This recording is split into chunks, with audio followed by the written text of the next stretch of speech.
Narito ang mga update natin mga idol para sa ating Gilas Pilipinas. Ang unang tanong, kailan nga ba maglabas ng Final 12? Etong si Coach Chot Reyes, malapit na nga ang FIBA World Cup. Eto mga idol ayon kay SBP President Al Panlilio na alam na niya na tapos nang pumili ang ibang bansa. Pero mahirap umano sa part ng mga coaching staff na pumili ng Final 12. Ayon sa kanya, I think next 3 friendly games na maglabas ng Final 12 ang mga coaching staff ng Gilas Pilipinas. So ibig sabihin mga idol, dahil sa August 21 ang last tune-up games ng Gilas, ay expected na sa August 23 na maglabas ang Gilas Pilipinas ng kanilang Final 12 na kung saan ay sa naturang pizza din ang deadline ng submission para sa final roster ng bawat koponan. Ano nga ba ang hinahanap ni Coach Chot Reyes sa isang player? Well, ayon sa article ng ABS-CBN na first of all, they had to have a fitness, lalo na sa physical fitness, pero sinabi niya na kailangan fit sila sa playing style na kanilang pinapatakbo sa ngayon. So, yun ang hinahanap ni Coach Chot Reyes mga idol, ay yung player na fit sa kanyang sistema. So, dito mga idol kumustahin naman natin ang preparasyon ni Jordan Clarkson sa ating Gilas Pilipinas. Well, ayon mismo kay Coach Chot Reyes na mas nadagdagan umano ang energy ng team simula nang nasa practice na atong si Jordan Clarkson. Hindi naman sa wala silang energy before pero mas nadagdagan lang talaga sila simula nang nakapasok na si Clarkson. Nilinaw naman ni Coach Chot Reyes na walang special treatment dito kay Jordan Clarkson. Well, anong team na nga ba ang nakalapag na sa bansa?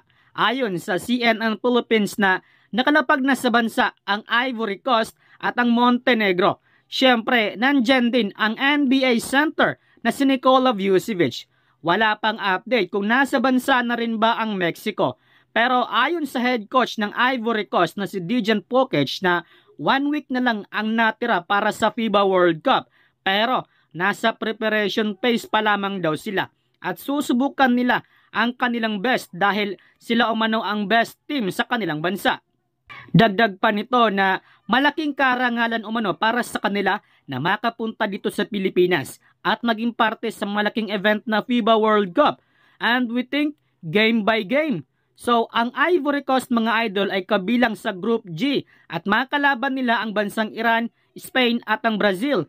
Doon sa Jakarta, Indonesia magaganap ang kanilang laban. Well, linawin natin mga idol hindi dito magaganap ang laban ng Ivory Coast. Napadaan lang sila dito sa Pilipinas dahil sa tune-up games nila kontra sa Gilas Pilipinas. Dito naman kay Nikola Vucevic ay sinabi nito na excited na umano siyang makaharap ang Gilas Pilipinas at sinabi pa nitong good team umano ang Gilas at magandang preparasyon umano ito para sa kanilang team bago ang FIBA World Cup.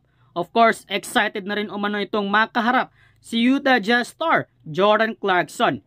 Ngayon ang tanong, kumusta na kaya si Kai Sotto? Makapaglaro kaya siya sa tune-up games ng Gilas Pilipinas? Well, ayon sa panibagong post ng Spin.ph na Kai Sotto is expected to join Junmar Fajardo, Japit Aguilar, and AG Edu as the men in the middle when Gilas Pilipinas takes on FIBA World Cup African Qualifier Ivory Coast in closed-door tune-up games tonight August 18 at the Phil Sports Arena in Pasig City. So meaning mga idol, makasama niya mamaya sina AG Edo, Junmar Fajardo at Japit Aguilar sa kanilang tune-up game kontra sa Ivory Coast. So magandang balita to para sa ating Gilas Pilipinas fans dahil kumpleto na rin sa wakas ang 16 players na maglalaro para sa naturang tune-up game. Ayon kay Al Panlilio, na as always, the final decision will be made based on who fits the system, who fits the style of everybody else, kung sino ang mataas na level ang nilalaro at this point combined, especially this last 3 games. So, ibig sabihin mga idol, kung sino ang maganda ang nilalaro sa last 3 tune-up games, ay siya ang makakapasok sa Final 12. Ayon naman kay Coach Chot Reyes na malabong maisabay niya sa isang laban ang 16 players. So ayon nga sa kanya na 12 players ngayon kontra yan sa Ivory Coast, 12 players naman kontra sa Mexico at 12 players naman kontra sa Montenegro. So ang mangyari dito mga idol, posibleng hatiin ni Coach Chot ang mga nasa point guard, shooting guard at small forward position. Though kumpleto ang 16 players pero 12 players muna ang makapaglaro mamaya kontra sa Ivory Coast. Kung ang atin pong mission dito mga kaibigan is makabuo ng isang matinding team, tanggalin po muna natin yung politika kung meron man. Tanggalin po muna natin yung favoritism. Mag-focus po tayo sa one single goal na makabuo po tayo ng competitive lineup. No, dahil lahat naman ho ng mga players natin professional yan eh. Lahat naman ho ng mga players natin may kanya-kanya mga capabilities dyan. Hindi lang ho yung 17 players na nasa Gilas pool ngayon. So ang tanong po dito, kung ganitong klase po ang sistema natin lagi, wala ho talaga tayong patutunguhan.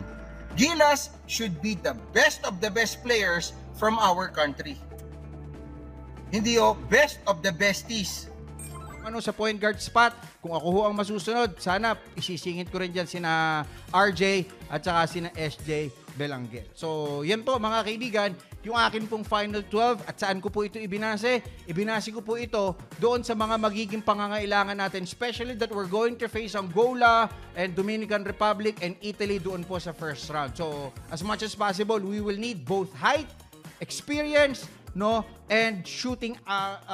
Ito kasing FIBA, hindi ho ito parang PBA na poposte ka, popwesto ka, poporma ka, mag-isolation ka. Hindi ho effective yan, especially that napakarami yung mga makakalaban natin, particularly lumaro and have been exposed sa European brand of basketball. Since andito tayo sa Pilipinas, I suggest sa coaching staff natin, why not invite some of the best players from the PBA to join them in the pool and in practices? Diba, to simulate yung laro ng mga makakalaban natin. We can invite Gabe Norwood, no, we can invite Maverick Ahanmisi, mabilis ito. Diba, we can invite some other young players na po pwede na rin pong maging audition o tryout for future competitions natin. Diba, ibangga mo ng ibangga doon sa mga nasa Final 12 mo. Diba, at nang sa gayon, masimulate po natin ang gusto yung magiging laro ng mga makakalaban po natin. So, yan po ang aking Final 12 po. Pwede ho kayong mag-agree, pwede ho kayong mag-disagree, no? Akin lang pong ibinibigay yan based on limited number of people na hawak natin sa listahan ng Final 16 natin and based on nakita ko from the previous stints ng Gilas Pilipinas natin. At based na rin po sa kagustuhan ko sanang ma-prepare na natin yung future po ng Gilas. Because as we all know, suntok sa buwan naman po talaga yung laban natin sa FIBA World Cup eh. Hindi ho tayo magcha-champion dito. Diba? Gusto ko lamang ho is for the FIBA Asia next year, for the Asian Games, and other tournaments, particularly yung SEA Games, hindi na ho pocho-pocho ang laban dyan. Dapat po nakahanda na yung programa natin for that. And the best way for our players to be exposed is this coming World Cup.